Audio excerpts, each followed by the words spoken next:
అందరికీ నమస్కారం. బాజీ వార్తలకు స్వాగతం. ముందుగా ఈనాటి ముఖ్యాంశాలు. విద్యార్థులు బాగా చదువుకుని రాష్ట్రానికి మంచి పేరు ప్రతిష్టలు తేవాలి. చీపురుపల్లి పాలిటెక్నిక్ కళాశాల ప్రారంభోత్సవంలో పిలుపునిచ్చిన మంత్రి బొత్స.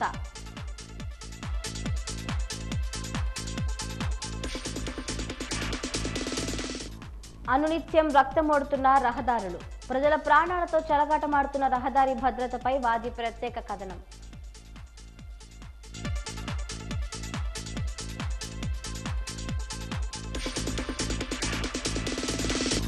కొత్తపేట రహదారికి లభించనున్న మోక్షం. రహదారి నిర్మాణానికి శంకుస్థాపన చేసిన డిప్యూటీ స్పీకర్ కోలగట్ల.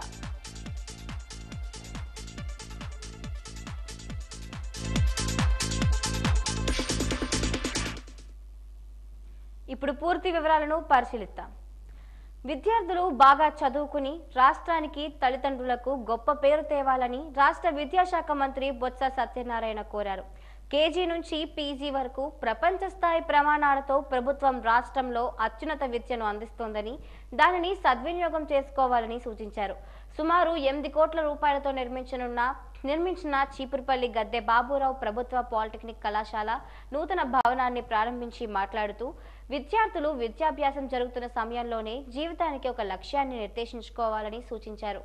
ప్రస్తుతం కళాశాలలో మెకానికల్, ఎలక్ట్రికల్ కోర్సులు మాత్రమే ఉన్నాయని, వచ్చే విద్యా సంవత్సరం నుంచి కంప్యూటర్ సైన్స్, సివిల్ కోర్సులను మంజూరు చేసేందుకు చర్యలు తీసుకుంటున్నామని హామీ ఇచ్చారు.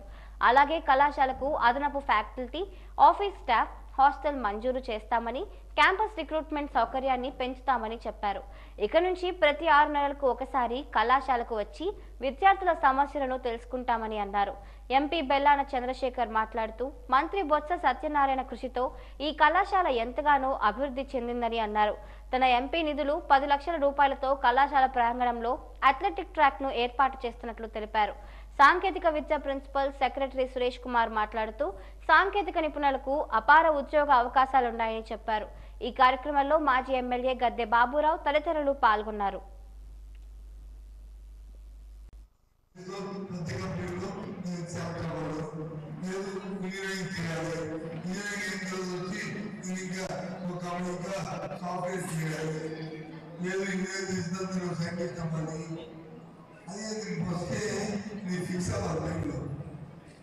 ఈ ఫిక్స్ అయితే మీ ఏజ్ గ్రూప్లో మీరు తప్పకుండా దగ్గర సక్సెస్ అవుతారు. ఆ పెద్దవాళ్ళు ఏం చేస్తారు, సీనియర్స్ ఏం చేస్తారు కాదు, మీకు ఆ సీనియర్స్తో పాటు మీ మైండ్ సెట్ కూడా సెట్ చేసుకుంటారు. సెట్ చేసుకుంటే మీ ఫ్రెండ్షిప్, మీ పరిసరాలు, మీ భావాలు, మీ శైలి అంతా కూడా మారుతుంది. ఆ లైన్లో దిగుతారు.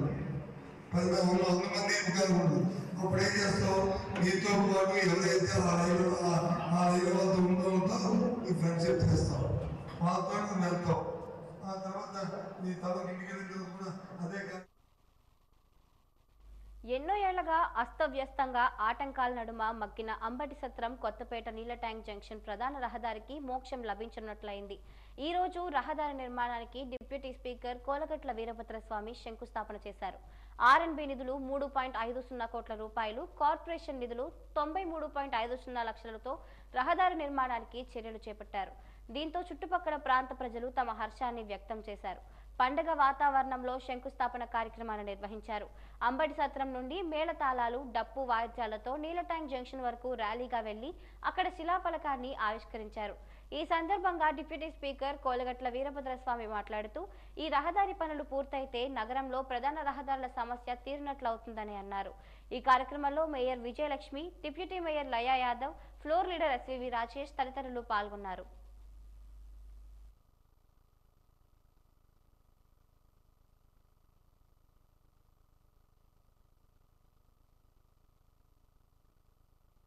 జగన్మోహన్ రెడ్డి గారి నాయకత్వంలో, జగన్మోహన్ రెడ్డి గారి నేతృత్వంలో ఈ రాష్ట్రంలో జరుగుతున్న అభివృద్ధి కార్యక్రమాల్లో భాగంగా ఈ రోడ్లు కూడా పూర్తి చేస్తున్నామని తెలియజేస్తున్నాము.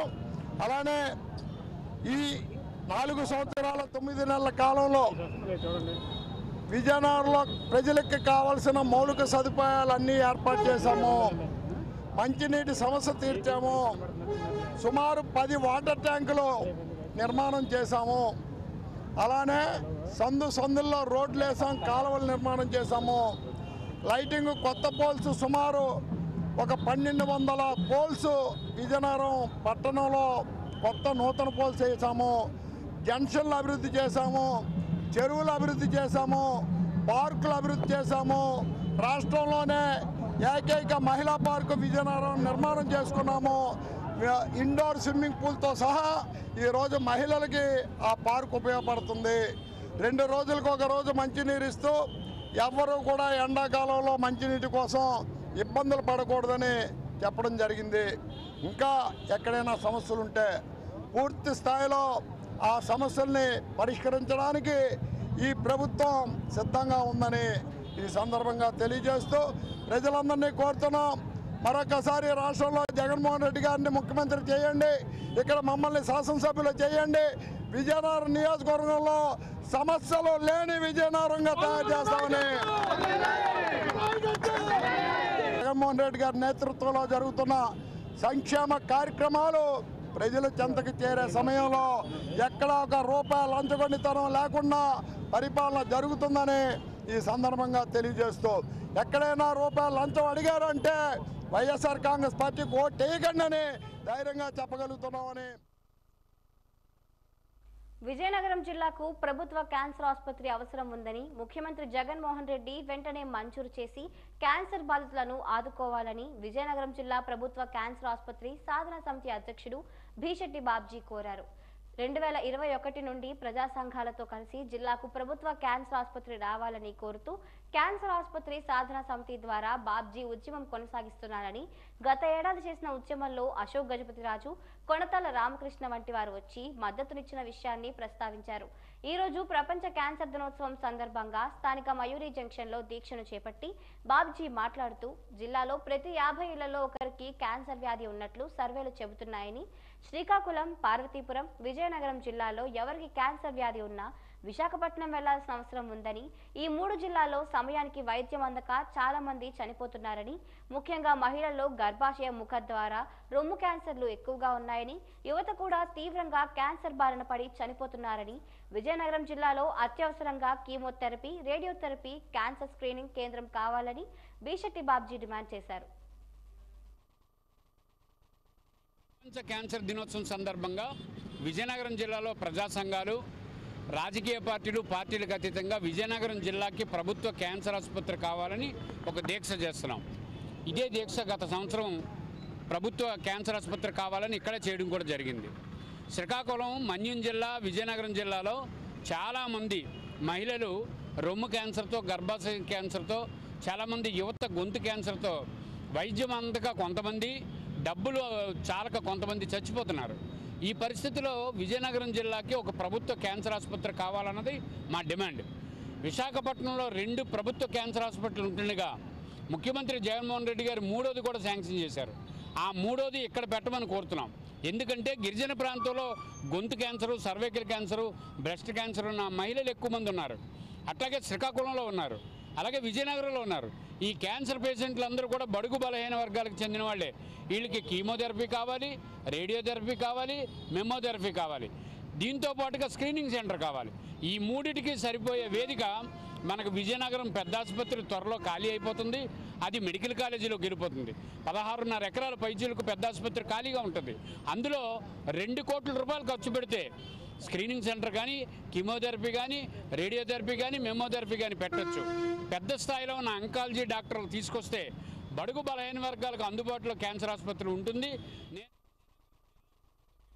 ట్రాఫిక్ నిబంధనల ఉల్లంఘన, మద్యం సేవించి డ్రగ్స్ తీసుకొని అపసవ్య మార్గంలో వాహనాలు నడపడం వల్ల రోడ్లు నిత్యం రక్తమోడుతున్నాయి. రహదారి నిర్మాణాల్లో లోపాలు, రోడ్లపై సంతలు ప్రజల ప్రాణాలతో చెలగాటమాడుతున్నాయి. రహదారి భద్రతపై వాద్యచాలు అందిస్తున్న ప్రత్యేక కథనం. అతుకుల గతుకుల దారుడు ఒకవైపు, శిథిలమైన వంతెనలు మరో దిక్కు, కూలిపోయిన వాటిని వేటిని పట్టించుకోరు. మొత్తంగా ప్రయాణికులు బిక్కుబిక్కుమంటూ బతుకుతున్నారు. కొత్త వంతెనలు కూడా నిర్మించడం లేదు, కనీసం మరమ్మతులు ఊసి కూడా లేదు. కేవలం ఊకదంపుడు ఉపన్యాసాలతో, మసిపూసి మారేడుకాయ విన్యాసాలతో ప్రభుత్వాలు కాలం వెళ్లదీస్తున్నాయి. రోడ్డు ప్రమాదాల్లో ప్రాణాలు కోల్పోతున్న వారిలో 60% దాకా 18 నుంచి 35 ఏళ్ల మధ్య వయసు వారే. దీనివల్ల దేశం విలువైన మానవ వనరులను కోల్పోతోంది. ఇంటికి అండగా నిలిచేవారు అర్ధాంతరంగా అసూలు బాస్తుండటంతో ఎన్నో కుటుంబాలు రోడ్డున పడుతున్నాయి. జాతీయ రహదారిపై 500 మీటర్ల పరిధిలో వరుసగా ఒకే చోట 5 ఘోర రోడ్డు ప్రమాదాలు జరిగి వాటిలో 10 మందికి పైగా మరణించినా, తీవ్రంగా గాయపడిన ఆ ప్రదేశాన్ని బ్లాక్ స్పాట్గా గుర్తిస్తారు. గడిచిన 3 ఏళ్లను ప్రాతిపదికగా తీసుకుంటారు. ఇలా బ్లాక్ స్పాట్ ప్రమాదాల్లో దేశంలోనే మొదటి స్థానంలో తమిళనాడు ఉండగా మన రాష్ట్రం 5వ స్థానంలో ఉంది. జాతీయ రహదారులపై బ్లాక్ స్పాట్ ప్రమాదాలను నివారించేందుకు నేషనల్ హైవే అథారిటీతో కలిసి రాష్ట్ర పోలీసు శాఖ కార్యాచరణను వేగవంతం చేయాలి. దేశ స్థాయిలో రోడ్డు భద్రత, ట్రాఫిక్ నిర్వహణపై ఉపరితల రవాణా మంత్రిత్వ శాఖ మాజీ కార్యదర్శి అధ్యక్షతన 2005లో ఒక కమిటీని ఏర్పాటు చేశారు. కేంద్ర కేబినెట్ 2010లో జాతీయ రోడ్డు భద్రతా విధానాన్ని ఆమోదించింది. ముఖ్యంగా డ్రైవింగ్ లైసెన్స్ ఇచ్చే విధానంలో సమగ్రమైన మార్పులు తీసుకురావాల్సిన అవసరం ఎంతైనా ఉంది. మద్యం తాగి వాహనాలు నడిపే వారిపై పటిష్టమైన కఠినమైన చర్యలు చేపట్టాలి. జరుగుతున్న ప్రమాదాల్లో అధిక శాతం మద్యం మత్తులో జరుగుతున్నవే. ఇష్టానుసారంగా వాహనాలు నడిపి ఎంతమందిని చంపినా జరిమానా చెల్లిస్తే సరిపోతుందనే భావన పోవాలి. కొన్ని విదేశాలలో వలె మొదటి తప్పుకు 1 హెచ్చరిక, రెండో తప్పుకు 3 నెలల లైసెన్స్ సస్పెన్షన్, ఆ తర్వాత అలాగే చేస్తే ఆ వ్యక్తి జీవితంలో స్టీరింగ్ పట్టుకునే అవకాశం లేకుండా చేయడం వంటి కఠినమైన నిబంధనలు అమలు చేయాల్సిన అవసరం ఎంతైనా ఉంది. రోడ్డు మీదకు వెళ్తే మళ్లీ క్షేమంగా ఇంటికి చేరతామన్న నమ్మకం క్రమక్రమంగా సన్నగిల్లుతోంది. రహదారులు నిత్యం పెద్ద ఎత్తున రక్తమోడుతుండటమే దీనికి కారణం. కేంద్రం నివేదిక ప్రకారం భారతదేశంలో సగటున 1200కు పైగా రహదారి ప్రమాదాలు చోటు చేసుకుంటున్నాయి. వాటిలో రోజు 462 మంది ప్రాణాలు వదులుతున్నారు. 2022లో 33% రహదారి దుర్ఘటనలు జాతీయ రహదారులపైనే చోటు చేసుకున్నాయి. 36% మరణాలు వాటిపైనే సంభవించాయి. 2022లో 72% రహదారి దుర్ఘటనలు, వాటిలో 15% వ్యక్తుల మరణాలకు అతివేగమే కారణం. ఒకరు ఇద్దరు కాదు, 10లు 100లు కాదు, దేశవ్యాప్తంగా వేల సంఖ్యలో రోడ్డు ప్రమాదాల్లో ప్రజలు అసూలు బాస్తున్నారు. రోడ్డెక్కిన మనిషి సురక్షితంగా ఇంటికి తిరిగి వస్తాడన్న భరోసా లేకుండా పోతోంది. అభివృద్ధికి సోపానాలుగా వర్ధిల్లాల్సిన రహదారులు వికలాంగమో వీరస్వర్గమో అన్నట్టుగా దాపురించాయి. వాహనాల వేగాన్ని నియంత్రించడం, వాహన చోదకులకు అవగాహన కలిగించడం, డ్రైవర్లను అప్రమత్తం చేయడం వంటి చర్యలు చేపట్టాలి. ముఖ్యమైన జంక్షన్లు, బ్లాక్ స్పాట్లు, యాక్సిడెంట్ పురైన ఏరియాల వద్ద పోలీసు అధికారులు, సిబ్బంది రోడ్డు భద్రత, ట్రాఫిక్ నియమాలు, హెల్మెట్, సీటు బెల్ట్ ధరించకపోవడం, అతివేగం, triple riding, drunk and driving, మైనర్లు వాహనాలు నడపడం వల్ల కలిగే ప్రమాదాల గురించి ప్రజలకు అవగాహన కల్పించాలి. వాహనదారులు రోడ్డు భద్రతా నియమాలు తప్పక పాటించాలని, అతివేగం, మద్యం మత్తులో వాహనాలు నడపరాదని, వాహనాలు నడిపేటప్పుడు మీ భద్రత, మీ కుటుంబ సంక్షేమం దృష్టిలో ఉంచుకొని సురక్షితంగా గమ్యస్థానాలకు చేరుకోవాలని అర్థమయ్యే విధంగా చెప్పాలి. బ్లూటూత్, మొబైల్ వాడుతూ వాహనం నడపకూడదు. రాత్రిపూట రోడ్లపై వాహనాలు నిలపకూడదు. రాత్రి సమయంలో చీకట్లో సైకిల్పై ప్రయాణం చేయకూడదు. అతివేగానికి అడ్డుకట్ట వేయడానికి రహదారుల వెంబడి ఎక్కువ సంఖ్యలో స్పీడ్ గన్స్ ఏర్పాటు చేయాలి. డ్రంక్ అండ్ డ్రైవ్ తనిఖీలు ముమ్మరం చేయాలి. స్పీడ్ బ్రేకర్స్ మీద తెలుపు రంగు, రేడియం, ఎరుపు రంగు చారలు ఉండేటట్లు చూడాలి. మలుపుల వద్ద, ప్రమాదాలు జరగడానికి అవకాశం ఉన్న వద్ద సైన్ బోర్డులు ఏర్పాటు చేయాలి. అవసరం లేని వారికి స్పోర్ట్స్ బైక్స్ నిషేధించాలి. అవసరం లేని వాహనాలు నడిపే వారిపై జరిమానాతో పాటు 5 సంవత్సరాల వరకు కొత్తగా లైసెన్సులు జారీ చేయకూడదు. మైనర్లు పట్టుబడితే వారిపైనే కాకుండా ఆ వాహన యజమానులపై కూడా జరిమానాతో పాటు లైసెన్సులు కూడా రద్దు చేయాలి.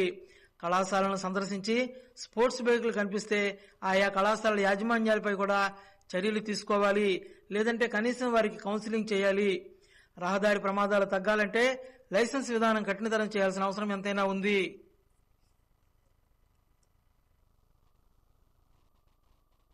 తన రాజకీయ జీవితంలో ఇన్ని సంక్షేమ పథకాలను అమలు చేసిన ముఖ్యమంత్రి ఎన్నడూ చూడలేదని, సంక్షేమ పాలన విషయంలో జగన్మోహన్ రెడ్డి తన తండ్రి వైఎస్ రాజశేఖర రెడ్డిని మించిపోయారని రాష్ట్ర విద్యాశాఖ మంత్రి బొత్స సత్యనారాయణ కొనియాడారు. మెరకముడిదాం మండలంలో 4వ విడత ఆసరా సంబరాలను మంత్రి బొత్స సత్యనారాయణ ప్రారంభించి మండలంలోని 1289 మహిళా సంఘాలకు చెందిన 13,902 మందికి 10.39 కోట్ల రూపాయల విలువైన చెక్కును పంపిణీ చేశారు. ఈ సందర్భంగా మంత్రి మాట్లాడుతూ జగన్మోహన్ రెడ్డి రాష్ట్ర ప్రజలందరికీ ముఖ్యంగా మహిళలకు ఆయన భరోసా ఇచ్చారని అన్నారు. వైఎస్ఆర్ ముఖ్యంగా ఆసరా చేయూత, సున్నా వడ్డీ, అమ్మ ఒడి తదితర పథకాల ద్వారా మహిళలు తలెత్తుకుని తిరిగేలా వారి ఆత్మగౌరవాన్ని రెట్టింపు చేశారని పేర్కొన్నారు. ఈ మెరకముడిద మండలంలోనే ఈ 4 పథకాల ద్వారా మహిళలకు సుమారు 105 కోట్ల రూపాయలను నేరుగా వారి ఖాతాల్లో వేశారని చెప్పారు. ఎంపీ బెల్లాన చంద్రశేఖర్ మాట్లాడుతూ రాష్ట్ర వ్యాప్తంగా సుమారు 7 లక్షల సంఘాలకు చెందిన సుమారు 80 లక్షల మంది మహిళలకు దాదాపు 25,000 కోట్ల రూపాయలను రుణమాఫీ చేసిన ఘనత ముఖ్యమంత్రి జగన్మోహన్ రెడ్డికే దక్కిందని అన్నారు.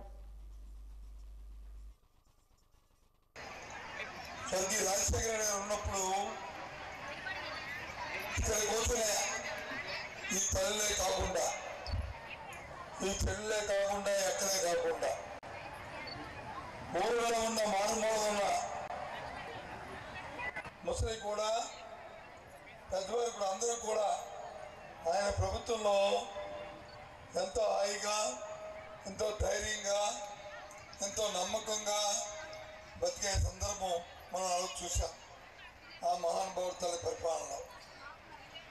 మళ్ళీ ఇవాళ కొడుకు వచ్చినప్పుడు ఆయన ఒక మాట చెప్పాడు, మా తండ్రి గారు ఒక అడిగేస్తే నేను 2 అడుగులు ముందేస్తాను, నాకు అవకాశం అని కోరాడు.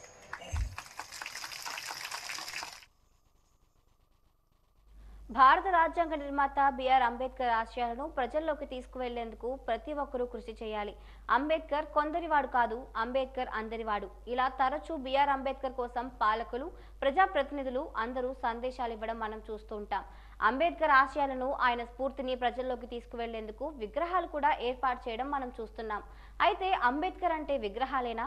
వర్ధంతికి, జయంతికి దండలు వేసి నివాళులు అర్పించడమేనా నిజమైన నివాళి? మరి ఆయన పేరుతో ఉన్న అంబేద్కర్ భవనాల పరిస్థితి ఏంటి? పట్టణంలో కలెక్టరేట్ కు ఆనుకుని ఉన్న అంబేద్కర్ భవన్ శిథిలావస్థకు చేరుకుంది. ఎన్టీఆర్ హయాంలో విశాలవంతమైన ప్రదేశంలో నిర్మించబడి అలరారిన ఈ అంబేద్కర్ ఆడిటోరియం నేడు ఆదరణ లేక, ఆదాయం లేక అయోమయ పరిస్థితిలో ఉంది. అంబేద్కర్ విగ్రహాలు పెట్టడం, స్మృతి వనాలు నిర్మించడాన్ని ఏ అంబేద్కర్ వాది కాదనడు. కానీ అంబేద్కర్ పేరు చిరస్థాయిగా నిలిపేలా ఉన్న ఈ అంబేద్కర్ భవనాలను పునర్నిర్మించాలని అంబేద్కర్ అభిమానులు కోరుతున్నారు.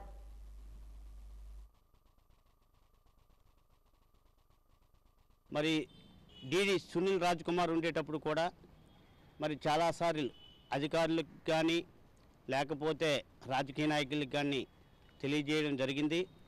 అయితే దీన్ని పట్టించుకునే నాదుడు ఇంతవరకు మరి ఎవరూ కనిపించలేదు. చాలా పెచ్చులు కూడా అంబేద్కర్ భవనం పడిపోతుంది. దీనివల్ల చాలామంది మరి బుక్ చేసుకునే వాళ్ళు కూడా ఇబ్బంది పడవలసి వస్తుంది. కావున మరి తప్పనిసరిగా మరి ఈ జిల్లాలో ఉన్న రాజకీయ నాయకులు, వైఎస్ఆర్సీపీ నాయకులు ఎవరైనా ఆలోచించి మీరు ఒకసారి అంబేద్కర్ భవనంకి వచ్చిన తర్వాత దీని పరిస్థితి ఎలాగుందనేది ఆలోచన చేసి మళ్ళీ గతంలో ఏ రకంగా బాగుండేదో, ఏ రకంగా మరి ప్రభుత్వ కార్యక్రమాలు కానీ ఏమైనా ఏ రకంగా చేసుకునేవారమో ఆ రకంగా చేసుకోవడానికి మీరు పునరుద్ధృతి పెడతారని చెప్పేసి మేము ఆశిస్తున్నాం. మరి తప్పనిసరిగా రాజకీయ నాయకులు పట్టించుకొని మరి బొత్స సత్యనారాయణ గారు కానీ మేమిచ్చే ఈ యొక్క డీడీ దగ్గర నుండి వచ్చే వినతిపత్రాన్ని స్పందించి తప్పనిసరిగా ఈ శిథిలా వ్యవస్థలో ఉన్న అంబేద్కర్ భవనాన్ని బాగు చేయాలని మనస్ఫూర్తిగా కోరుచున్నాం.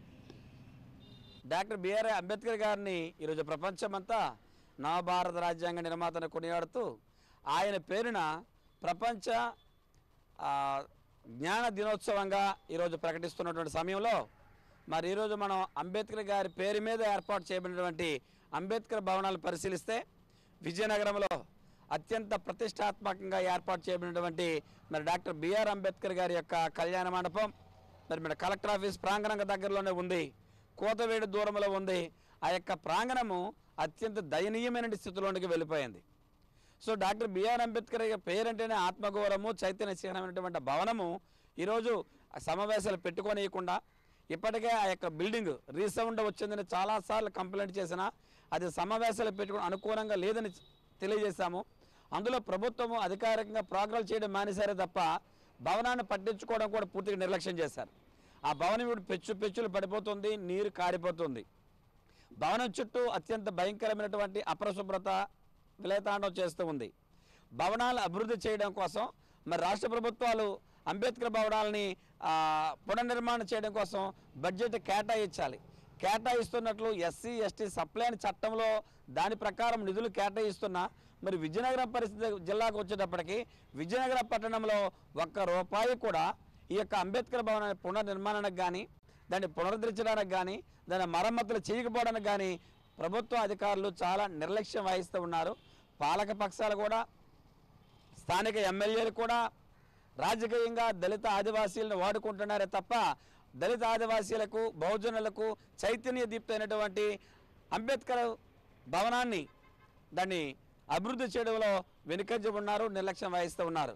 మరి ఇప్పటికైనా ప్రభుత్వ యంత్రాంగం వాటితో పాటు ఇక్కడ ఉన్నటువంటి పాలక ప్రభుత్వాలు ఏవైతే ఉన్నాయో తక్షణమే ఈ జిల్లాకు ఉన్నటువంటి ఒకే ఒక గవర్నమెంట్ అంబేద్కర్ భవనం మీదే దీనిని అభివృద్ధి చేయాలని, దీనిని ఒక చైతన్య దీప్తిగా ఒక చైతన్య సమావేశాలు నిర్వహించుకోవడానికి అనువైన దిశగా దీన్ని ఏర్పాటు చేయాలని చెప్పి దళిత బహుజన శ్రామిక్ యూనియన్గా డిమాండ్ చేస్తూ ఉన్నాం.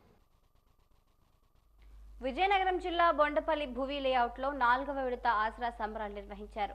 ఈ సందర్భంగా ఎమ్మెల్యే బొత్స అప్పల్ నర్సయ్య మాట్లాడుతూ ప్రజలే ముఖ్యమంత్రి జగన్మోహన్ రెడ్డికి స్టార్ క్యాంపెయిన్లో అని అన్నారు. 4వ విడత ఆసరా సంబరాలను ఎమ్మెల్యే ప్రారంభించి మాట్లాడుతూ ప్రజా సంక్షేమానికి నిరంతరం శ్రమించిన జగన్ను తిరిగి ప్రజలు ఆశీర్వదించాలని అభ్యర్థించారు. ఈ కార్యక్రమంలో MLC doctor Suresh Babu, MPP చెల్లా చలం నాయుడు, జడ్పీటీసీ సూర్యప్రకాష్ రావు తదితరులు పాల్గొన్నారు.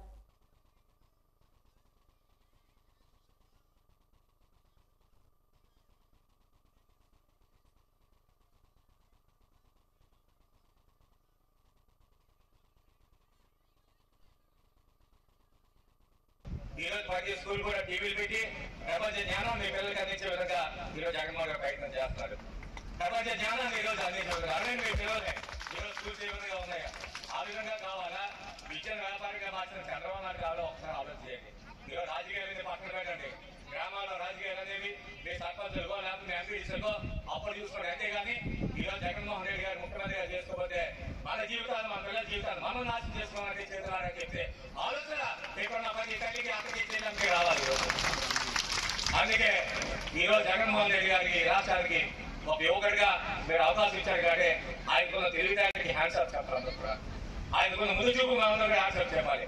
ఈరోజు చంద్రబాబు నాయుడు టైంలో ఒక మంత్రి ఎవరు చైతన్య నారాయణ కాలేజీలు అదేమో విద్యను వ్యాపారంగా ₹1,00,000 విద్యార్థుల మీద దోచుకొని తింటుంటే దాన్ని అడ్డగట్టి వేసి విద్యలేమో రైతు ఇన్ఫర్మేషన్ కదా మిమ్మల్ని అందించాలని ఆలోచన ఈరోజు చేస్తున్న మన ముఖ్యమంత్రి గారిని మనందరం కూడా గౌరవించాలి. భోజన ప్రియులకు ఇప్పుడు విజయనగరంలో సరికొత్త హంగులు, ఆకర్షణీయమైన ఇంటీరియర్స్తో హానికరమైన రంగులు, రసాయనాలు లేని ఆహార పదార్థాలను నార్థన్ సర్కార్ అందిస్తోంది. భారతదేశంలోనే మొట్టమొదటిసారిగా జపాన్ దేశానికి సంబంధించిన టెక్నాలజీతో తయారు చేసిన రోబోలు నార్థన్ సర్కార్ ప్రత్యేక ఆకర్షణ. ఖాతాదారులకు వేడివేడి ఆహార పదార్థాలు ఈ రోబోలు తీసుకుని రావడం, వచ్చిన వారిని ఆత్మీయంగా ఆహ్వానించడం, వివాహాది శుభకార్యాలకు రెస్టారెంట్లో పార్టీలు చేసుకునే వారికి రోబోలు శుభాకాంక్షలు తెలపడం, డాన్స్లు వేయడంతో ఖాతాదారులు సరికొత్త అనుభూతిని పొందుతున్నారు. చిన్నపిల్లల సైతం రోబోల కోసం ఎదురు చూస్తూ ఆనందిస్తున్నారు. మరోవైపు 5 స్టార్ హోటల్స్, 7 స్టార్ హోటల్స్లో పనిచేసిన అనుభవం ఉన్న షెఫ్లతో ఎటువంటి హానికరమైన రంగులు, టేస్టింగ్ సాల్ట్, డాల్డా, నాసిరకం నూనెలు వాడకుండా తాజా వంట పదార్థాలతో ఫుడ్ ఆర్డర్ చేసిన తర్వాత మాత్రమే ఫ్రెష్గా, రుచికరంగా ఆహారం తయారు చేయడంతో అటు ఖాతాదారుల ఆరోగ్యాన్ని పరిరక్షిస్తూ రుచికరమైన ఆహారాన్ని అందిస్తున్నందున వినియోగదారులు మళ్లీ రెస్టారెంట్కి వస్తున్నారు. రెగ్యులర్గా రెస్టారెంట్కి వచ్చే వారి కోసం 20% క్యాష్ బ్యాక్ సౌకర్యంతో రివార్డ్ పాయింట్లు అందిస్తున్నట్లు నార్థన్ సర్కార్ రెస్టారెంట్ యాజమాన్యం ప్రకటించింది. రైల్వే స్టేషన్ దారిలో నూతనంగా నిర్మించబడిన ఫోర్ట్ సిటీ సెంట్రల్ మాల్ 2వ అంతస్తులో ఒకేసారి 100 మందికి పైగా విశాలంగా కూర్చునే ఏర్పాట్లతో పాటు ప్రత్యేక కాన్ఫరెన్స్ రూమ్లతో ఖాతాదారులని మైమర్పిస్తోంది నార్థన్ సర్కార్ రెస్టారెంట్. ఇప్పుడు ప్రత్యేకంగా వాజీ ఛానల్ ప్రేక్షకుల కోసం వాజీ గోల్డ్లో వస్తున్న నార్థన్ సర్కార్ స్క్రోలింగ్లో ఉన్న QR కోడ్ స్కాన్ చేసిన వారికి ప్రత్యేక డిస్కౌంట్ కూడా అందిస్తోంది ఈ రెస్టారెంట్. మరి వినియోగదారుల అనుభూతులు కూడా వారి మాటలోనే విందాం. కొత్త ఎక్స్పీరియన్స్ మన విజయనగరంలో ఫస్ట్ టైం విజయనగరంలో ఇలాగ రోబోటిక్ రెస్టారెంట్ పెట్టడం. ఫుడ్ అయితే బాగున్నది. నెక్స్ట్ ఇలా బిర్యానీస్ కూడా కొత్త వెరైటీస్ బిర్యానీ ఇక్కడ మనకి లేనిది అవధి బిర్యానీ, లక్నవీ బిర్యానీ అనేసి కొత్త కొత్త ఫ్లేవర్స్తో తీసుకొచ్చారు. నెక్స్ట్ ఏంటంటే చిన్నపిల్లలు ఫ్యామిలీస్ రావడానికి యాంబియన్స్ బాగుండి స్టాఫ్ కూడా వెల్ బిహేవ్డ్గా బాగున్నారు ఇక్కడ రెస్టారెంట్. నెక్స్ట్ వీళ్ళ సూప్స్, మాక్టైల్స్ అన్నీ చాలా బాగున్నాయి. తినడానికి వచ్చే ముందు ఫ్యామిలీస్తో వచ్చినప్పుడు ముందు ఆలోచిస్తాం కదా హైజీన్ ఉంటుందా లేదా అనేసి. ఇక్కడికి వచ్చినప్పుడు ఆలోచించకుండా వచ్చేయచ్చు. ఇక్కడ చాలా హైజీన్గా ఉంటుంది ఫుడ్. ఇది మా 4th విజిట్ ఏమో. నెక్స్ట్ నుంచి వీళ్ళ రివార్డ్ పాయింట్స్ కానీ ఆఫర్స్ కానీ ప్రైసింగ్ కానీ వీళ్ళు ఇచ్చేది అంతా బాగున్నది. రతన్ సర్కార్ చాలా బాగుంది. అంబియన్స్ మరి చెప్పట్లేదు, సూపర్గా ఉంది. మన విజయనగరంలో 3 శ్రీకాకుళం విజయనగరంలోని ఇది నంబర్ 1 హోటల్ అని అనొచ్చు. ఫుడ్ కూడా చాలా బాగుంది. టేస్ట్లు అన్నీ చాలా బాగున్నాయి. కాస్ట్ రీజనబుల్గా ఉంది. మేము చిల్లీ పన్నీర్ తీసుకున్నాం. మళ్ళీ బటర్ నాన్ కూడా చాలా బాగా చేశారు. అసలు యాక్చువల్గా బిర్యానీ చికెన్ బిర్యానీ టేస్ట్ చేసాం, బాగానే ఉంది. ఇక్కడ అంబియన్స్ అంతా బాగుంది. ఫుడ్ పరంగా కూడా బాగుంది. ఇప్పుడు మేము ప్రజెంట్ కూడా కిట్టీ కూడా ఇక్కడ పెట్టుకుందాము. ఈ మధ్య కిట్టీస్ కూడా ఇస్తున్నారని తెలిసింది. చాలా బాగుంది అంత అంబియన్స్ అని చూడడానికి వచ్చాము. బాగుంది. ఫుడ్ కూడా ఆల్రెడీ మేము 3-4 టైమ్స్ ఇప్పటికి విజిట్ చేసాము. అన్ని టైమ్స్ కూడా ఫుడ్ బాగానే ఇచ్చారు. వేరంగానే ఫుడ్ తెచ్చిస్తారు. అంతా సర్వింగ్ అంతా బాగుంది. ఫుడ్ కాస్ట్ కూడా రీజనబుల్గా ఉంది. మన విజయనగరంలో ప్రజెంట్ అంబియన్స్గా చూడాలంటే ఇది ఫస్ట్ వస్తుంది. ఇక్కడ కొంచెం డిఫరెంట్గా అనిపించిందండి. మేము కొంచెం ఫొటోస్ తీసుకున్నాం, స్టాటస్లో కూడా పెట్టుకున్నాం. అందరూ బాగుంది, డిఫరెంట్గా ఉంది అని అన్నారు. బాగుంది అది కూడా. వాళ్ళ గురించి రోబోట్ రావడం అనేది కొంచెం చాలా బాగుంది ఇక్కడ. నెక్స్ట్ ఏంటంటే బిర్యానీస్ కూడా చాలా బాగున్నాయి. 5 fry piece biryani plus Mughlai biryani అది కూడా చాలా బాగానే ఉంది. అదే మా అబ్బాయిలు రోబోట్ గురించి అంటే కొంచెం సరదాగా ఉంటుంది కదా, దాని గురించి అని తీసుకొచ్చాను. వీళ్ళు కూడా హ్యాపీగా ఫీల్ అయ్యారు. హోటల్ కూడా రేట్స్ కూడా బాగానే ఉన్నాయి. రేట్ కూడా క్వాంటిటీ బాగుంది. క్వాంటిటీ బాగుంది. మెయిన్ క్వాలిటీ కూడా పర్లేదు, బాగుంది. చాలా బాగుందండి ఎక్స్పీరియన్స్ అది నా రోబోతో సర్వింగ్ అనేది. సో మా చిన్న అబ్బాయి చెప్పడం వలన వచ్చాం దీనికి. ఇదే ఫస్ట్ టైము. క్వాంటిటీ బాగుంది, క్వాలిటీ బాగుంది, రేట్ కూడా బాగుంది. నాకైతే ఇదేదో కాంటినెంటల్లా అనిపించింది. రెస్టారెంట్ బాగుంది. So nice. మన విజయనగరంలోనే ఎంత డెవలప్ అయింది అంటే నాకు చాలా హ్యాపీగా ఉంది. పీస్ బిర్యానీనా దమ్ బిర్యానీ అండి. క్వాంటిటీ ఎక్కువగా ఉంది. మిగతా రెస్టారెంట్లో చూసినట్టయితే కొద్దిగా క్వాంటిటీ హెవీ అనిపించింది. బాగుంది. క్వాలిటీ కూడా బాగుంది. టేస్ట్ బాగుంది.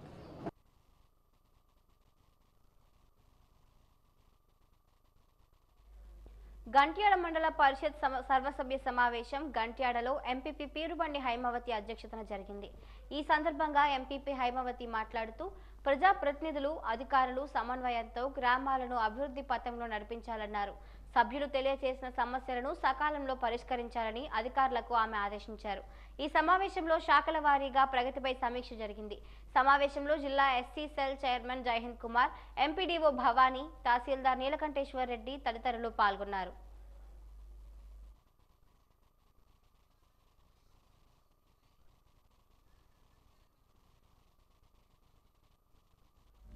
భారత విద్యార్థి ఫెడరేషన్ ఎస్ఎఫ్ఐ విజయనగరం జిల్లా కమిటీ ఆధ్వర్యంలో 10వ తరగతి విద్యార్థులకు ప్రజ్ఞా వికాసం పరీక్ష ఈ రోజు నిర్వహించారు. ఈ కార్యక్రమానికి యూటీఎఫ్ జిల్లా ప్రధాన కార్యదర్శి ఈశ్వర్రావు, ఎస్ఎఫ్ఐ జిల్లా ప్రధాన కార్యదర్శి వెంకటేష్ హాజరయ్యారు. ఈ కార్యక్రమాన్ని ఉద్దేశించి వారు మాట్లాడుతూ ఎస్ఎఫ్ఐ విద్యార్థి సంఘం నిరంతరం విద్యార్థులతో ఉంటూ వారి సమస్యలపై పోరాడుతుందని అన్నారు. పబ్లిక్ పరీక్షలకు ముందు ఇటువంటి పరీక్షలు నిర్వహించి విద్యార్థుల్లో ఉన్న భయాన్ని పోగొట్టి వారిలో ఉన్న ప్రతిభను ప్రోత్సహించడం కోసం కృషి చేస్తుందని అన్నారు. ఈ పరీక్షల్లో మొదటి 3 స్థానాలను సాధించిన విజేతలకు నగదు బహుమతులు ఉంటాయని అన్నారు.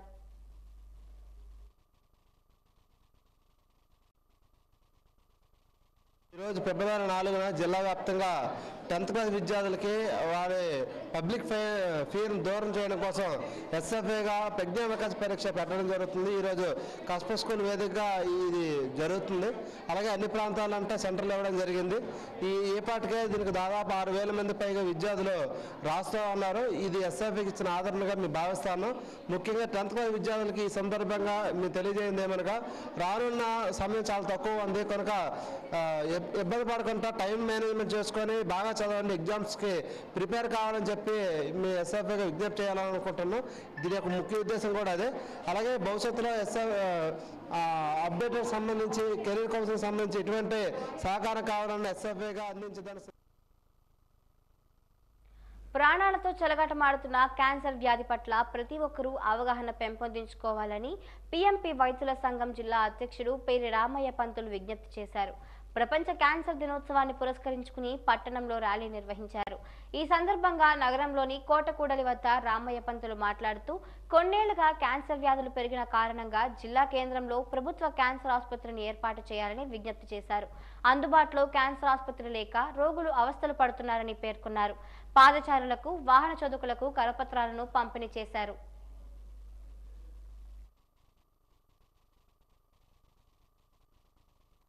ప్రపంచ క్యాన్సర్ దినోత్సవం ఫిబ్రవరి 4వ తారీఖు. ప్రత్యేకంగా ఈరోజు ఇక్కడ విజయనగరంలోని కార్యక్రమం ప్రతి సంవత్సరం చేస్తాం, ఈ సంవత్సరం కూడా చేస్తాము. ప్రత్యేకమైన ఎజెండా ఏంటంటే క్యాన్సర్ మహమ్మారి వల్ల ప్రపంచంలోని ఎన్నో లక్షల మంది ఆ క్యాన్సర్ బారిన పడి మృత్యువాత పడుతున్నారు. మరి మన విజయనగరం జిల్లాకు వస్తే విజయనగరం జిల్లాలోని ప్రత్యేకమైన క్యాన్సర్ హాస్పిటల్ లేకపోవడం వల్ల ఈ చుట్టుపక్కల ప్రజలందరూ కూడా విశాఖపట్నం లేదంటే వివిధ జిల్లాలకు వెళ్ళి ట్రీట్మెంట్ చేసుకుని సమయం వృధా, ధనం వృధా చేసుకుంటూ ప్రాణాలు కూడా నష్టపోతున్నారు. అదే విజయనగరం జిల్లాలోని విజయనగరం హెడ్ క్వార్టర్లోని ఒక క్యాన్సర్ హాస్పిటల్, ప్రభుత్వ క్యాన్సర్ హాస్పిటల్ మంజూరు చేసినట్లయితే ఈ ప్రజలకి ఈ దూరాభారం అవనండి లేదంటే వాళ్ళ ప్రాణాలను రక్షించేవారు అవుతారు. కాబట్టి ప్రతి సంవత్సరం కూడా ఈ రోజున మేము ప్రత్యేక కార్యక్రమం private medical practitioner association Vizianagaram జిల్లా వారి సభ్యులందరం కూడా ఈ ప్రత్యేక కార్యక్రమం ఈరోజు చేస్తూ ఈ నెల 6వ తేదీన కోట వద్ద నుండి ఆర్టీసీ కాంప్లెక్స్ వరకు హలో యాదవ్ చలో విజయనగరం కార్యక్రమాన్ని నిర్వహిస్తున్నట్లు యాదవుల ఐక్యవేదిక రాష్ట్ర అధ్యక్షుడు పి సాయి కిరణ్ యాదవ్ పేర్కొన్నారు. నగరంలోని ఒక ప్రైవేట్ హోటల్లో జరిగిన మీడియా సమావేశంలో ఆయన మీడియాతో మాట్లాడుతూ హలో యాదవ్ చలో విజయనగరం కార్యక్రమాన్ని విజయవంతం చేయాలని పిలుపునిచ్చారు. జిల్లా ఏర్పడి 46 ఏళ్లు కావస్తున్నా యాదవులకు అన్యాయమే జరుగుతుందని అన్నారు. 2,50,000 ఓట్లు కలిగిన సామాజిక వర్గం యాదవులు దేనినని అన్నారు. జిల్లాలోని ఒక్క ఎమ్మెల్యే గాని ఎమ్మెల్సీ గాని యాదవులకు లేకపోవడం బాధాకరమని అన్నారు. విజయనగరం నియోజకవర్గంలో 55,000 ఓట్లు ఉన్నాయని విజయనగరం అసెంబ్లీ స్థానాన్ని యాదవులకు కేటాయించాలని డిమాండ్ చేశారు. సింహగర్జన ఏదైతే ఉందో దాని గురించి మీ అందరి వల్ల జిల్లాలో ఉండే మొత్తం ఉమ్మడి జిల్లాలో ఉండే మొత్తం 34 మండలాలు కూడా తిరగడం జరిగింది. దీని ద్వారా పూర్తి స్థాయిలో 2,50,000 మంది ఏదైతే ఓటు బ్యాంక్ ఉందో అన్ని కుటుంబాలను మేము వెళ్ళి కలడం జరిగింది. దాంతోపాటు 6వ తారీఖున 5,000 మందికి పైగా వచ్చి ఇక్కడ జయప్రదం చేయడానికి సిద్ధంగా ఉన్నారు. దాంతోపాటు యాదవుల్లో ఏదైతే అణిచివేత ఉందో అదన్నీ మేము తీసుకోవడం జరిగింది. వాళ్ళ తాలూకు సమస్యలు తీసుకోవడం జరిగింది. దాంతోపాటు ఇప్పటి వరకు ఒక ఎంపీపీ కానీ ఒక జెడ్పీటీసీ లేదని పరిస్థితుల్లో ఇప్పటికీ సర్పంచులు ఎంతోమంది యాదవ్ సర్పంచులు అందరూ కూడా ఇబ్బంది పడుతున్నారు అన్ని పార్టీల నుంచి. ఎట్టి పరిస్థితుల్లో ఏవైతే డిమాండ్స్ ఉన్నాయో ఆ డిమాండ్స్ మీద పెద్ద ఎత్తున గణమెత్తడానికి యాదవులు ఎవరైతే యాదవ్ కుటుంబ సభ్యులు ఉన్నారో అందరూ కూడా ఇక్కడికి వచ్చి పెద్ద ఎత్తున చేరడానికి సిద్ధంగా ఉన్నారని మేము అనుకునేది 5,000 మాత్రమే, కానీ అంతకు మించి రావడానికి సిద్ధంగా ఉన్నారని చెప్పేసి తెలిసింది. కాబట్టి మీ ద్వారా వాళ్ళందరికీ కూడా తెలియజేయడానికి ఈ యొక్క పత్రికా సమావేశం ఏర్పాటు చేయడం జరిగింది. కాబట్టి యాదవ్ సోదరులారా రండి, కదలి రండి, ఈ కార్యక్రమాన్ని జయప్రదం చేసి యాదవుల తాలూకు దమ్ముని సత్తాని చూపించి మన దమ్ముని చూపిస్తారని కోరుకుంటూ అందరికీ పాదాభివందనాలు చేస్తున్నాం. రాష్ట్రంలో భారతీయ జనతా పార్టీ వచ్చే సార్వత్రిక ఎన్నికలకు సిద్ధంగా ఉండాలని బీజేపీ రాష్ట్ర ప్రధాన కార్యదర్శి విజయనగరం జిల్లా ఎన్నికల పర్యవేక్షకులు తపనా చౌదరి బీజేపీ కార్యకర్తలకు పిలుపునిచ్చారు. భారతీయ జనతా పార్టీ జిల్లా కార్యాలయంలో ఈ రోజు విజయనగరం నియోజకవర్గం బీజేపీ ఎన్నికల నిర్వహణ కమిటీ సమావేశాన్ని నిర్వహించారు. ఈ సందర్భంగా ఆయన మాట్లాడుతూ ఫిబ్రవరి మొదటి 2 వారాల్లో పల్లెకు పోదాం కార్యక్రమాన్ని చేయబోతున్నామని అన్నారు. పార్టీని బలోపేతం చేసే దిశగా పనిచేయాలని అన్నారు. బూత్ స్థాయి నుండి రాష్ట్ర స్థాయి నాయకులు వరకు పార్టీని మరింత పటిష్టం చేస్తున్నామని అన్నారు. ఫిబ్రవరి 26 నుంచి 29 వరకు స్ట్రీట్ కార్నర్ మీటింగ్లు నిర్వహిస్తున్నామని అన్నారు. 175 అసెంబ్లీ స్థానాల్లోనూ కార్యాచరణ రూపొందిస్తున్నామని అన్నారు. భారతీయ జనతా పార్టీ జిల్లా అధ్యక్షుడు ఎన్ ఈశ్వరరావు మాట్లాడుతూ కేంద్ర ప్రభుత్వ పథకాలను ప్రజలకు వివరించాలని సూచించారు. జిల్లాలోని భారతీయ జనతా పార్టీ బలోపేతం చేయాలని పిలుపునిచ్చారు. ఈ కార్యక్రమంలో భవిరెడ్డి శివారెడ్డి తదితరులు పాల్గొన్నారు. ఫిబ్రవరి 1వ తేదీన 25 లోక్సభ ఎన్నికల నిర్వహణ కార్యాలయాన్ని ఒకే రోజు ప్రారంభించుకోవడం జరిగింది. మా రాష్ట్ర అధ్యక్షురాలు పురంధేశ్వరి గారు నర్సాపురం పార్లమెంట్ నుంచి ఆ కార్యక్రమానికి వర్చువల్గా అటెండ్ అవ్వడం జరిగింది. అలాగే రాబోయే రోజుల్లో ఆంధ్రప్రదేశ్లో ఉన్న 175 అసెంబ్లీ స్థానాలకి అసెంబ్లీ ఎన్నికల నిర్వహణ కార్యాలయాల్ని ప్రారంభించబోతున్నాం. ఫిబ్రవరి 9, 10, 11 ఈ 3 తేదీల్లో గాంవ్ చలో అభియాన్ అంటే పల్లెకు పోదాం అనే కార్యక్రమం నిర్వహించబోతున్నాం. ప్రతి గ్రామానికి బీజేపీ కార్యకర్త వెళ్ళడం, 24 గంటల సమయం ఆ గ్రామంలో ఉండటం జరుగుతుంది. పార్టీని బలోపేతం చేసే దిశగా, అలాగే కేంద్ర ప్రభుత్వ పథకాల లబ్ధిదారులు ఎవరైతే ఉన్నారో వారిని కలవబోతున్నాం. ప్రభావితం చేయగలిగిన వ్యక్తులందరినీ కలవబోతున్నాం. ఈ విధంగా బూత్ స్థాయి నుంచి పార్టీని బలోపేతం చేస్తూ రాబోయే ఎన్నికలకి సమాయత్తం అవుతున్నాం. అలాగే ఫిబ్రవరి 20వ తారీఖు నుంచి 29వ తారీఖు వరకు ప్రజాపోరు అనే కార్యక్రమం అంటే స్ట్రీట్ కార్నర్ మీటింగ్స్ నిర్వహించబోతున్నాం. ఈ నెలాఖరులో అసెంబ్లీ స్థాయిలో పబ్లిక్ మీటింగ్స్ కూడా పెట్టడానికి ప్లానింగ్ జరుగుతూ ఉంది. బీసీ సంక్షేమ శాఖ ఆధ్వర్యంలో స్థానిక కస్బా స్కూల్లో 10వ తరగతి విద్యార్థులకు ప్రేరణ పునశ్చరణ శిక్షణ తరగతులను నిర్వహించారు. ఈ సందర్భంగా బీసీ సంక్షేమ శాఖ సహాయ అధికారి ఎన్ రాజులమ్మ మాట్లాడుతూ విద్యార్థులు బాగా చదువుకుని ఉన్నతమైన స్థానాలకు ఎదగాలని ఆకాంక్షించారు. ప్రేరణ పునశ్చరణ శిక్షణ తరగతులు 10వ తరగతి విద్యార్థులకు పరీక్షల ముందు నిర్వహించడం జరుగుతుందని అన్నారు. వారిలో పబ్లిక్ పరీక్షలంటే భయం తొలగిపోవడానికి ఇలాంటి శిక్షణ తరగతులు ఎంతగానో ఉపయోగపడతాయని అన్నారు. వివిధ సబ్జెక్టులకు సంబంధించిన ఉపాధ్యాయులను తీసుకుని వచ్చి శిక్షణ ఇవ్వడం జరుగుతుందని అన్నారు.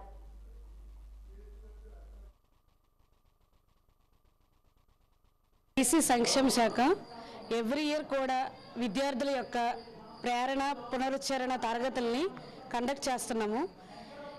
ఎవ్రీ ఇయర్ కూడా పిల్లలు ఎగ్జామ్స్ని ఏ విధంగా ఎదుర్కోవాలి, ఎగ్జామ్స్లో 10th క్లాస్ ఎగ్జామ్స్ అంటే ఆ టెన్షన్స్ని దానికి సంబంధించి ఏ విధంగా మనం దాన్ని ఎదుర్కోవాలి, అధిగమించాలి అనే దీని మీద ఎవ్రీ ఇయర్ కూడా మేము ఈ తరగతుల్ని కండక్ట్ చేస్తున్నాము. మా అర్బన్ పరిధిలో 11 హాస్టల్స్ ఉన్నాయి ప్రీ మెట్రిక్ సంబంధించి. ఈ 11 హాస్టల్లో కూడా 10th క్లాస్ వాళ్ళు నియర్లీ 115 మెంబర్స్ ఉన్నారు. ఈ 115 మెంబర్స్ని కూడా ఒక దగ్గర తీసుకొచ్చి ఎవ్రీ సబ్జెక్ట్ టీచర్లు అంటే ఇప్పుడున్న మనకి ఏవైతే 10th క్లాస్ సబ్జెక్ట్స్ అన్నీ ఉన్నాయో వాటి మీద ఎక్స్పర్ట్ టీచర్స్ని మేము పిలిపించి ఈ పిల్లలకి ఒక్కొక్క సబ్జెక్ట్ నుంచి ఎటువంటి డౌట్లు ఉన్నా, అలాగే ఒక సబ్జెక్ట్ని ఏ విధంగా మనం ఆన్సర్ చేయగలం, ఏ విధంగా పేపర్ మీద పెడితే మన స్కోర్ని తక్కువ టైంలో సాధించగలం అనే దీని మీద ఈ ప్రోగ్రామ్ని మేము కండక్ట్ చేయడం జరిగింది. అలాగే మా బీసీ వెల్ఫేర్ కూడా ఈ సంవత్సరం ఎలాగైనా సాధిద్దాం 100 అనే ప్రోగ్రాం ద్వారా ముందుకెళ్తున్నాం. ఈ సాధిద్దాం 100 అనేది ప్రతి హాస్టల్ నుంచి మావి ఏవైతే మా పరిధిలో ఉన్న అన్ని హాస్టల్స్, ఈ జిల్లా మొత్తం హాస్టల్స్ కూడా ఎవ్రీ హాస్టల్ నుంచి 100% సాధించడం కొరకే మేము ఈ ప్రయత్నాలన్నీ చేస్తున్నాం. పాత పెన్షన్ విధానాన్ని పునరుద్ధరించాలని ఉద్యోగ సంఘం నాయకులు జోగులు డిమాండ్ చేశారు. విశాఖపట్నం జీవీఎంసీ గాంధీ విగ్రహం వద్ద ఏపీసీపీఎస్సీఏ ఆధ్వర్యంలో సాగర సంగ్రామ దీక్షలో పెద్ద ఎత్తున ఉద్యోగులు పాల్గొని నిరసన వ్యక్తం చేశారు. అధికారంలోకి వచ్చిన వారంలో పాత పెన్షన్ పునరుద్ధరణ చేస్తానని చెప్పి మోసగించిన జగన్ అధికారంలోకి వచ్చి 5 సంవత్సరాలు గడుస్తున్నా హామీలు నెరవేర్చలేదని ఆగ్రహం వ్యక్తం చేశారు. మా కుటుంబానికి అండగా ఉంటామని మాట ఇచ్చి మాపై జీపీఎస్ అనే బండ వేశారని, ఎన్నికల్లో గెలవడానికి ఓపీఎస్ హామీ ఇచ్చి ఉద్యోగులను వెన్నుపోటు పొడవడానికి జీపీఎస్ తీసుకొచ్చారని ఆరోపించారు. చెవిలో క్యాబేజీ పూలు పెట్టుకుని వినూత్నంగా నిరసన వ్యక్తం చేశారు. 2 లక్షల కుటుంబాల ఓట్లను తప్పుడు హామీలతో దండుకొని ఈరోజు మోసం చేశారని ఆరోపించారు. జీపీఎస్ ను గ్యాంబ్లింగ్ పెన్షన్ స్కీమ్ గా అభివర్ణించారు.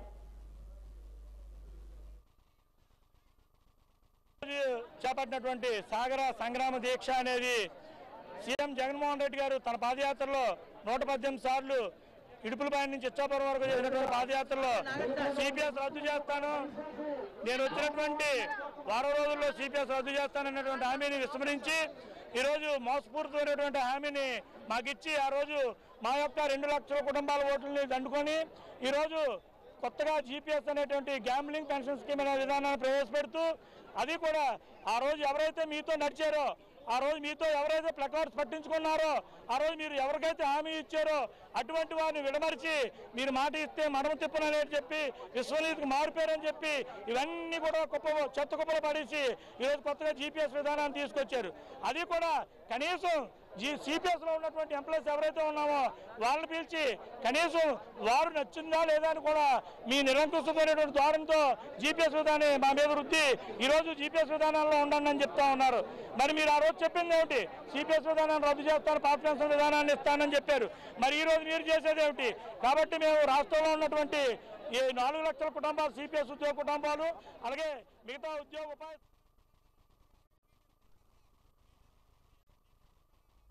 ఆంధ్రప్రదేశ్ రాష్ట్రానికి ప్రత్యేక హోదా తీసుకుని రావడానికి కాంగ్రెస్ పార్టీ కృషి చేస్తుందని కాంగ్రెస్ పార్టీ విజయనగరం నియోజకవర్గ అధ్యక్షుడు సుంకర సతీష్ కుమార్ అన్నారు. కాంగ్రెస్ పార్టీ కార్యాలయంలో ఈ రోజు ఆయన మీడియాతో మాట్లాడారు. కేంద్ర రాష్ట్ర ప్రభుత్వాలు ప్రత్యేక హోదా విషయాన్ని మరచాయని మండిపడ్డారు. Visakha steel plant, Kadapa steel plant ప్రత్యేక హోదా కోసం ఢిల్లీలో కాంగ్రెస్ పార్టీ రాష్ట్ర అధ్యక్షురాలు వైఎస్ షర్మిలారెడ్డి ధర్నాలు చేయడం జరిగిందన్నారు. ఏపీలో కాంగ్రెస్ కు పూర్వ వైభవం వచ్చే అవకాశం ఉందని అన్నారు.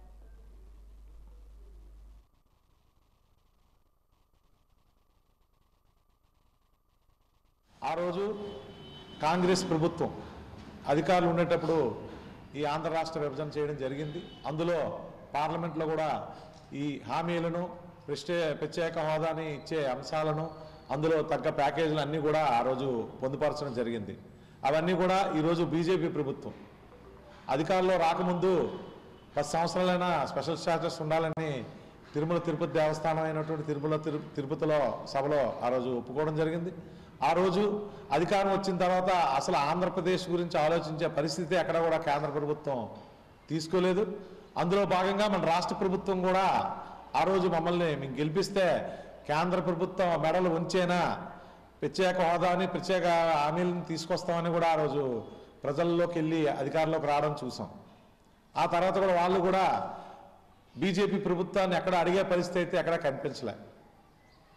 ఈరోజు ఆ బాధ్యతని కాంగ్రెస్ పార్టీ పూర్తి స్థాయిలో తీసుకొని మా జాతీయ నాయకులు రాహుల్ గాంధీ గారు, అదేవిధంగా మా పిసిసి అధ్యక్షురాలు షర్మిలారెడ్డి గారు పూర్తిగా ఈ ఆంధ్రప్రదేశ్కి ఏవైతే ఆ రోజు హామీలను అమలుపరిచారో అవన్నీ కూడా అమలు చేసే దిశగా ప్రయాణం చేస్తున్నారు. అందులో భాగంగానే మొన్న ఢిల్లీలో ర్యాలీ కూడా, నిరసన కార్యక్రమం చేయడం కూడా జరిగింది. చాలామంది ఉత్తరాంధ్ర నుంచి కానీ రాష్ట్రం నుంచి కానీ చాలామంది వెళ్ళి ఆ కార్యక్రమాన్ని సక్సెస్ చేసే పరిస్థితి మనం చూస్తున్నాం.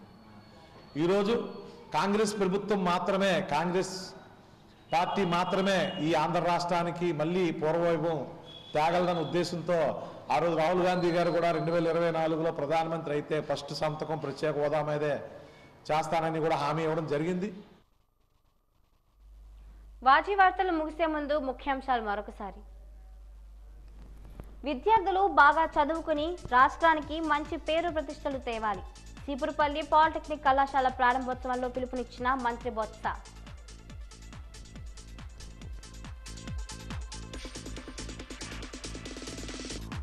అనునిత్యం రక్తమోడుతున్న రహదారులు, ప్రజల ప్రాణాలతో చెలగాటమాడుతున్న రహదారి భద్రతపై వాజీ ప్రత్యేక కథనం.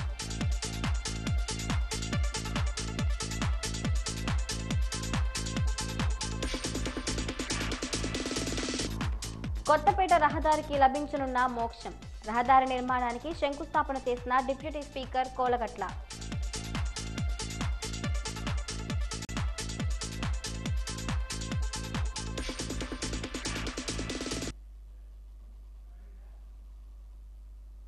ఇంతటితో వాజీ వార్తల సమాప్తం. నమస్కారం.